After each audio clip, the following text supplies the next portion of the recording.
इन सवालों का जवाब हम आज तलाशेंगे महाराज जी से कि हम सबसे ज्यादा दुखी तब नहीं होते जब हमारे पास कुछ नहीं होता, हम दुखी तब होते हैं जब हमारे पड़ोसी के पास कुछ ज्यादा होता है। साहब की क्या हुई तरक्की, बढ़ गई ना शान, बिल्कुल। दरवाजे पे एक तख्ती लगवा दी, कुत्ते से सावधान। अर्थ का अनर्थ यदि हम करेंगे हाँ, तो समस्या हो जाएगी। प्रश्न है दर्शकों का कि नारी के पिटने के लिए बनी है। अभी बहुत एक कोर्ट में तक मामला पहुंचा जहां स्त्रियों को प्रवेश निषेध बताया गया था, पर कोर्ट ने आदेश किया कि नहीं वजह जाएंगी मंदिर के अंदर। कहते हैं भगवान को पाने के लिए सबसे ज्यादा आवश्यक होता है भक्त की आस्था। भक्तों को मालूम सब कुछ होता है, उसके बावजूद वह अपने कर्मों को सही तरीके से नहीं करते हैं। इंसान और भगवान के बीच की दूरियां बढ़ती जा रही हैं। आज की जो दुनिया है और आज की ये जो नई जनरेशन है लगभग विज्ञान के ऊपर ज्यादा डिपेंड है और साइंस के ऊपर ज्यादा डिपेंड है, तो उनको चाहिए प्रूफ। मंदिर में जाते हैं नित्य, यदि भगवान के दर्शन करते हैं, जल चढ़ाते हैं, तो इस चीज की प्राप्ति होती है। अब राम जी बन बन भटक रहे हैं, माता जानकी की खोज कर रहे हैं, क्या उनको नहीं पता है हमारी अर्धांगिनी कहाँ है? संसार में एक माया रूपी विशेष अवतार भगवान ने दिया है माया का। भक्त के लिए जैसे मालूम है ये कार्य करना है हमें, हाँ, जिसमें हमें सफलता मिलना है। हाँ, तो क्या रबड़ के पास खुद एक ऐसा यान था जो हवाई जहाज करता था, आज के जमाने का हवाई जहाज। वीआईपी वाले नर्क भोगते हैं अपने बेडरूम में। ये जो इंटरव्यू जब धमाका देगा बाजार में तो कुछ प्रश्न आएंगे, उन प्रश्नों को हम टटोलेंगे, सहेजेंगे, दर्शकों का नाम भी लेंगे। कहते हैं भगवान को पाने के लिए सबसे ज्यादा आवश्यक होता है भक्त की आस्था। लेकिन एक लाइन जब सुनते हैं कि कहीं कहीं भक्तों को मालूम सब कुछ होता है, उसके बावजूद वह अपने कर्मों को सही तरीके से नहीं करते हैं, तो बिल्कुल वही होता है जैसा दुर्योधन को मालूम तो सब कुछ था।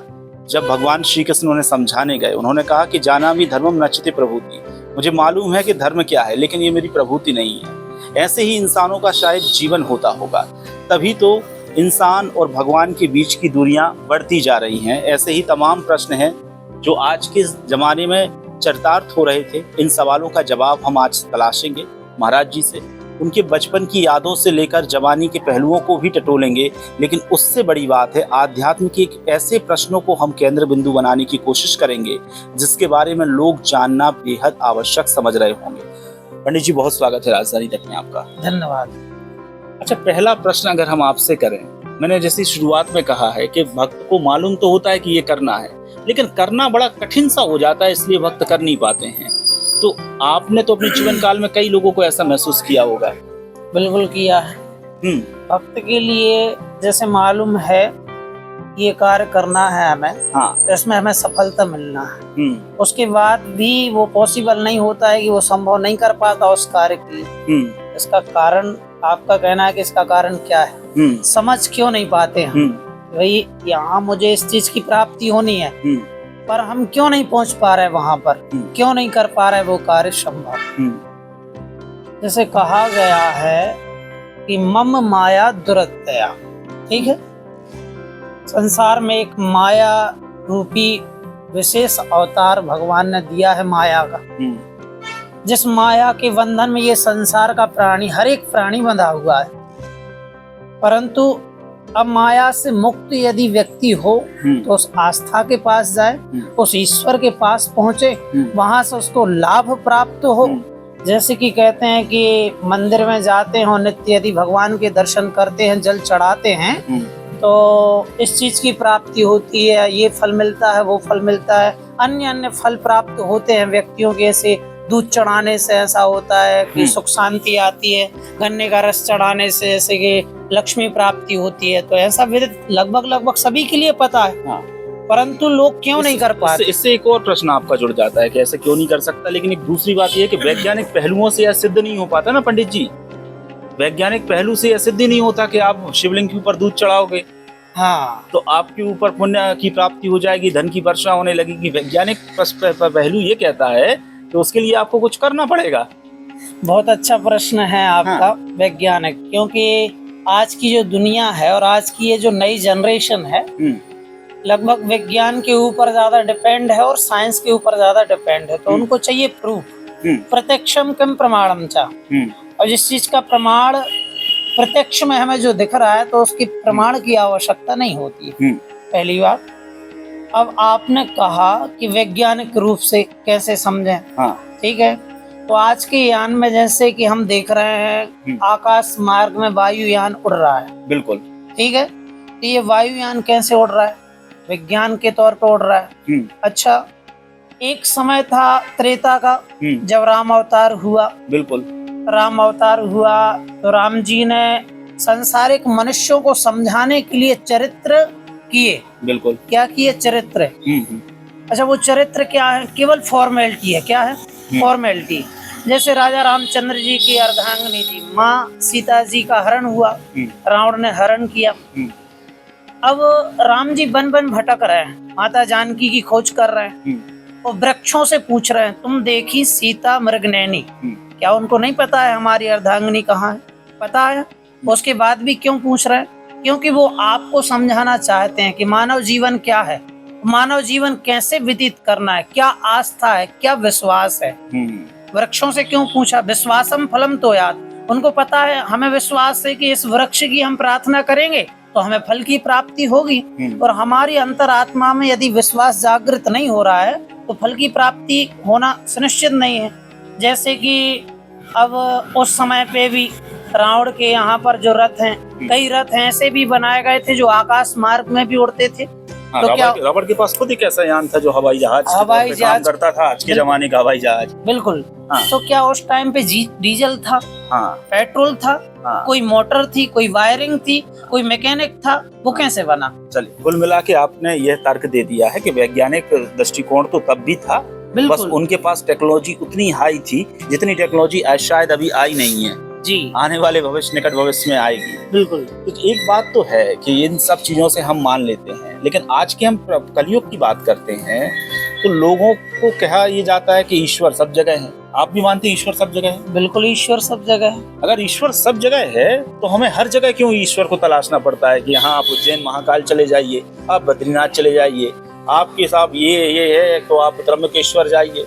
तो ये क्यों पर हर जगह पहुंचाया जाता है जब ईश्वर एक जगह है, हर जगह है? तो बहुत अच्छा पॉइंट है आपका और बहुत अच्छा आपका प्रश्न है।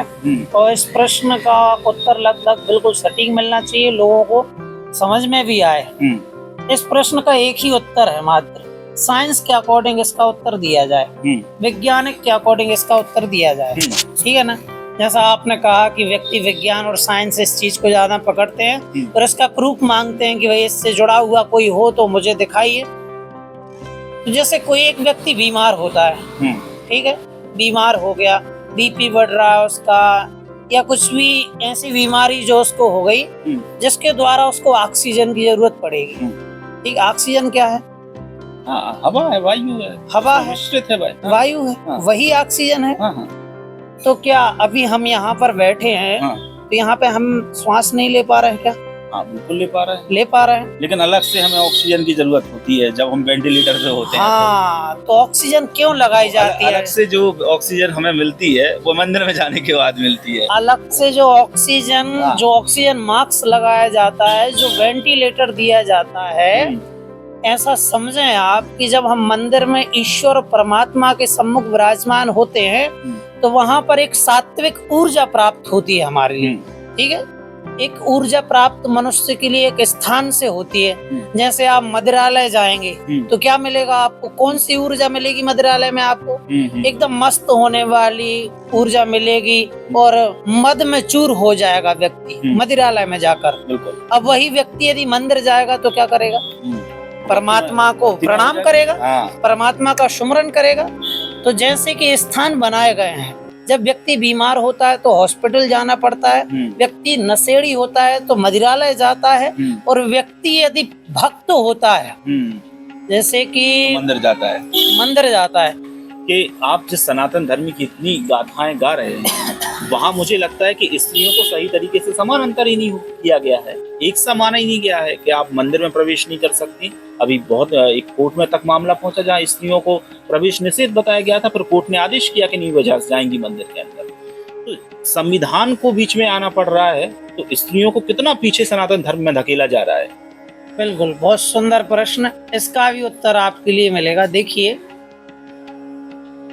जैसे कि हमारे शास्त्र में वर्णन आता है नारी के स्थान पर, गृहिणी के लिए ही घर कहा जाता है। क्या कहा जाता है? गृहिणी, गृहण मिथ्याहु, गृहिणी को ही घर कहा जाता है। जिस घर में गृहिणी नहीं होती है वो घर घर नहीं होता है। गृहिणी से ही घर होता है। पहली बात, मकान बना रहता है, केवल मकान बना रहता है। क्यों? मकान की शोभा किससे है? स्त्री से मकान की शोभा है। स्त्री कौन है? साक्षात देवी है, साक्षात लक्ष्मी है।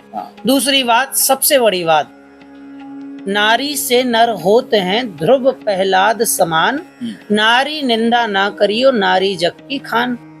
ठीक है, एक नारी ही है जिसके द्वारा ही ध्रुव जी का जन्म हुआ, जिसके द्वारा ही प्रहलाद जी का जन्म हुआ। अच्छा, नारी को एक रत्न भी माना गया है। जब समुद्र मंथन हुआ तो समुद्र मंथन में नारी को भी रत्न कहा गया। और रामायण जी में तुलसी बाबा ने भी लिखा है, ढोल गमार शूद्र पशु नारी सकल ताड़ना। आपने बड़ी अच्छी लाइन बोल दी। अधिकारी, जिस नारी की आप सम्मान की बात कर रहे हैं उसमें एक चौपाई पूरी पिटाई को खोल देती है कि ढोल गमार शूद्र पशु नारी सकल ताड़ना के अधिकारी। तो ये पीटने के अधिकारी हैं वो, ये बड़ा प्रश्न है दर्शकों का कि नारी के पिटने के लिए बनी है। बिल्कुल। अब ये दर्शकों का प्रश्न जो है क्या है, जो हमारे दर्शक हैं, दर्शकों के लिए बुद्धि का प्रयोग करना चाहिए। क्या करना चाहिए?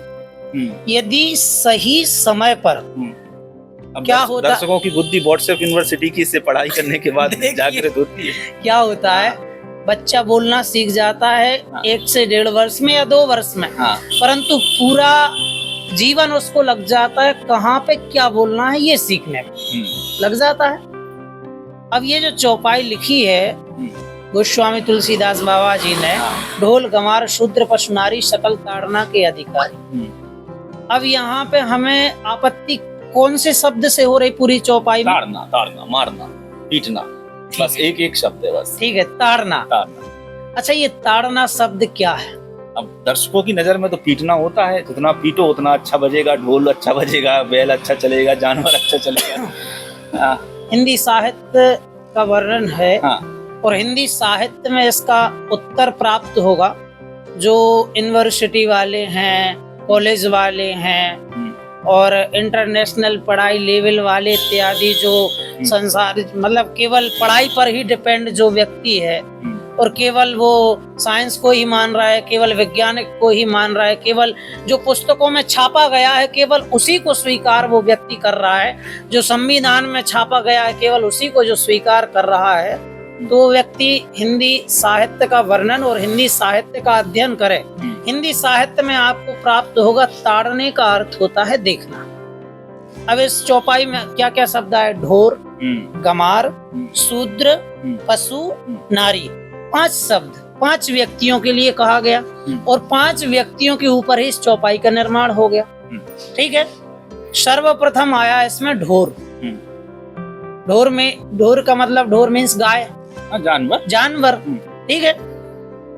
जानवर तो हम नहीं कह सकते गाय के लिए, जानवर कहना तो ये धर्म के विरुद्ध है। जानवर कहना गाय अब हम जिसको हम कहते हैं 4 पैर वाले जो मुनि वो उनमें सब शामिल हो जाते हैं, उनमें आ जाते हैं।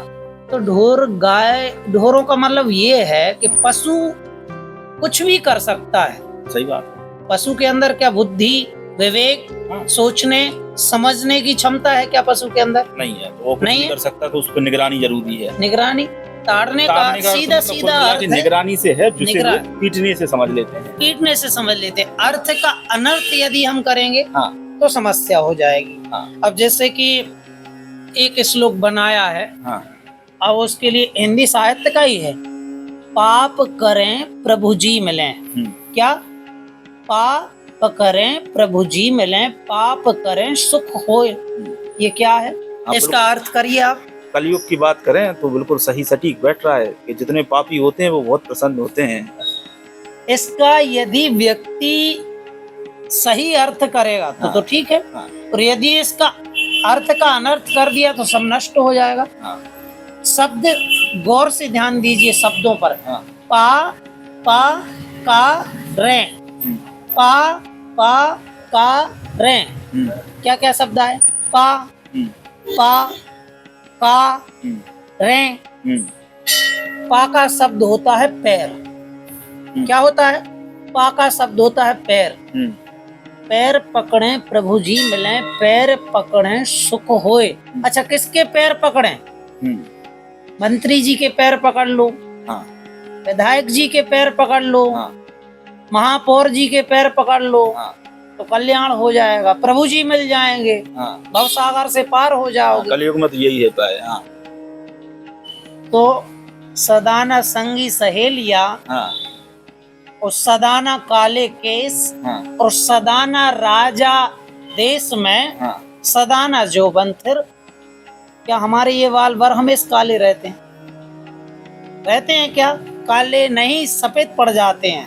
कुछ समय के लिए काले होते हैं, कुछ समय के लिए व्यक्ति जवान होता है, कुछ समय के लिए ही देश में राजा बनता है। परमानेंट सील नहीं लगी हुई है कि आप फिक्स हो गए हो, अब कोई दूसरा बनेगा ही नहीं राजा, केवल आप ही। कहने का भाव हमारा ये है, आजकल व्यक्ति को क्या चाहिए? केवल वायरल इंसान चाहिए। व्यक्ति को क्या चाहिए? वायरल इंसान चाहिए। ये आपने अच्छा बोल दिया। आप भी पंडित जी हैं, वायरल बाबा अगर आप बन जाएं तो मजा आ जाए। मतलब यूट्यूब पे 2-5 लाख 10 लाख फॉलोअर, और फेसबुक इंस्टाग्राम पे, और उसके बाद तो साहब की क्या हुई, तरक्की बढ़ गई ना शान। बिल्कुल। ये दरवाजे पे एक तख्ती लगवा दी, कुत्ते से सावधान। कुत्ते से सावधान। इस तरीके से हो जाए है। देखिए यही सिस्टम चल रहा है। 2-4-10 गाड़ियों का मैंने खुद सुना है कि मतलब पहले में उनके मेरे घर में ये नहीं था, वो नहीं था, ये नहीं था, ऐसा नहीं था, आज मैं ये कर रहा हूँ। बिल्कुल। तो ये क्या सिस्टम है वायरल का? वायरल।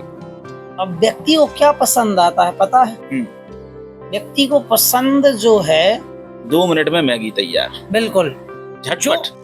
क्या है कि तुरंत जो प्राप्त हो, तुरंत जो निर्माण हो, वो व्यक्ति के लिए अति पसंद। और दूसरा, व्यक्ति को संसार में कहा गया है कि कलयुग में ज्यादा पाखंडियों की पूजा होगी।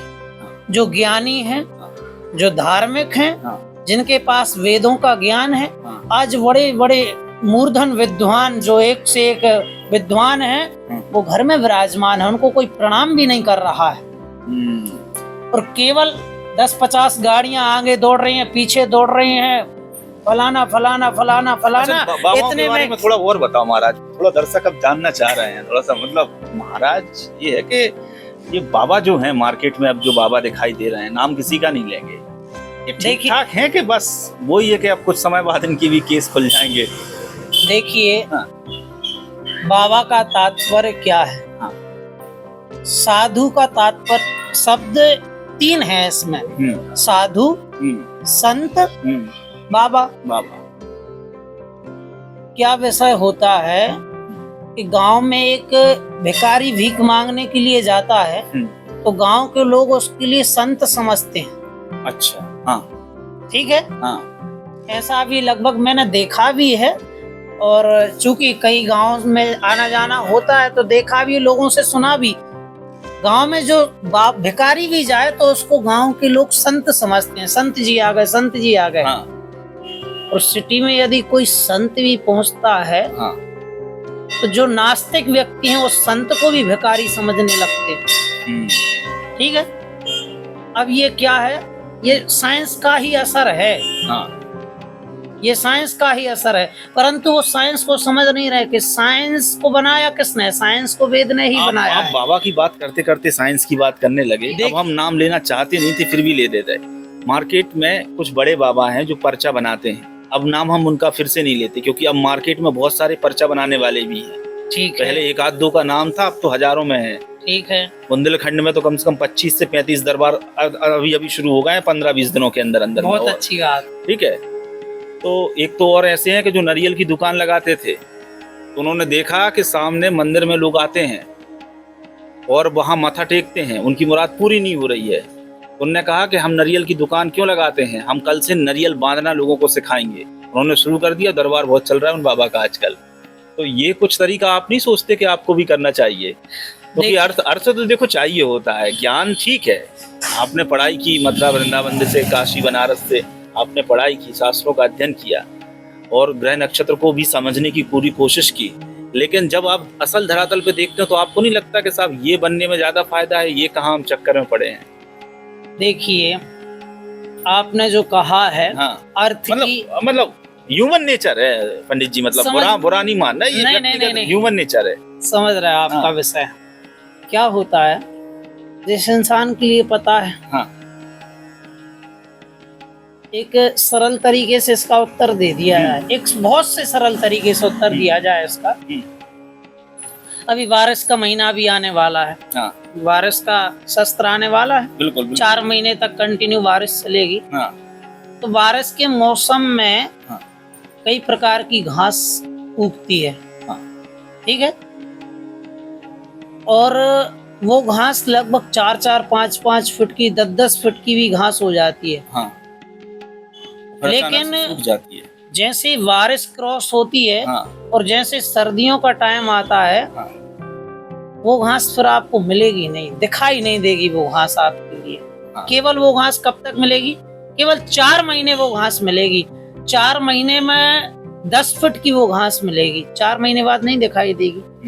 अब आपसे मैं प्रश्न करता हूँ, क्या आप पूजन किसका, गणेश जी का पूजन करते हो क्या? गणेश जी को दूर्वा चढ़ाते हो आप? हाँ। तो दूर्वा क्या 365 दिन चढ़ाते हो, या 150 दिन चढ़ाते हो, या 200 दिन चढ़ाते हो? नहीं, 365 दिन अभी तो फिलहाल जगह इसे बना के रखे हैं।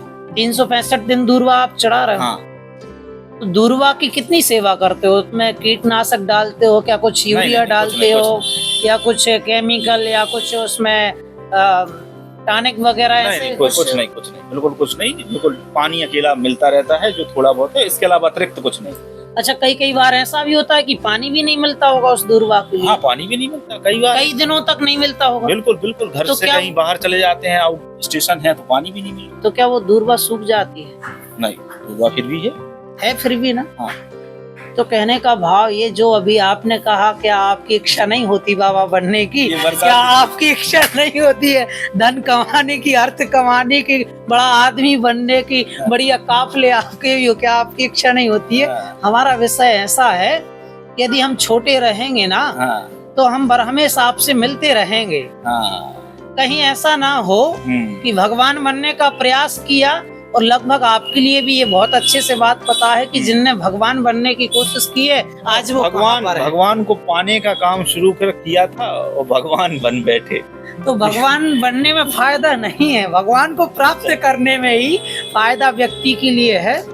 और दूसरा विषय है जो आपका, और क्या प्रश्न किया था आपने? अब प्रश्नों की श्रृंखला तो देखो पंडित जी बहुत लंबी है जी। अब दर्शकों से हम कहते हैं आज के लिए इतना ही जी, क्योंकि अगली बार ये जो इंटरव्यू जब धमाका देगा बाजार में, तो कुछ प्रश्न आएंगे, उन प्रश्नों को हम टटोलेंगे, सहेजेंगे, दर्शकों का नाम भी लेंगे जी। और फिर उन प्रश्नों का तीर आपके ऊपर चलाएंगे। आज लेकिन आपने बिल्कुल स्पष्ट तौर पर कह दिया है कि शायद देखो ये ह्यूमन नेचर है कि हम सबसे ज्यादा दुखी तब नहीं होते जब हमारे पास कुछ नहीं होता, हम दुखी तब होते हैं जब हमारे पड़ोसी के पास कुछ ज्यादा होता है। तो ये बरसाती घास है पंडित जी, अभी डूबा है, लेकिन ये यथावत हैं, जमीन से जुड़े हैं, और निश्चिंत ही एक ऐसी आयाम, एक ऐसे प्रतिभा को गढ़ने का काम करेंगे जो सनातन संस्कृति को सुरक्षित रखने का काम करेगा, पाखंड से इतर काम करेगा, और जो संस्कृति कई हजार वर्ष पुरानी है वह इन्हीं 2-4-10 लोगों की वजह से सुरक्षित भी बची रहती है। नहीं तो 2-4-10 लोगों की वजह से यह संस्कृति असुरक्षा की श्रेणी में भी आकर खड़ी हो जाएगी। मैं आशुतोष शर्मा, आप राजधानी तक देख रहे हैं। कमेंट जरूर करना इस प्रोग्राम में, क्योंकि आपके ही कमेंट हम अगले प्रोग्राम में शामिल करेंगे। नमस्कार।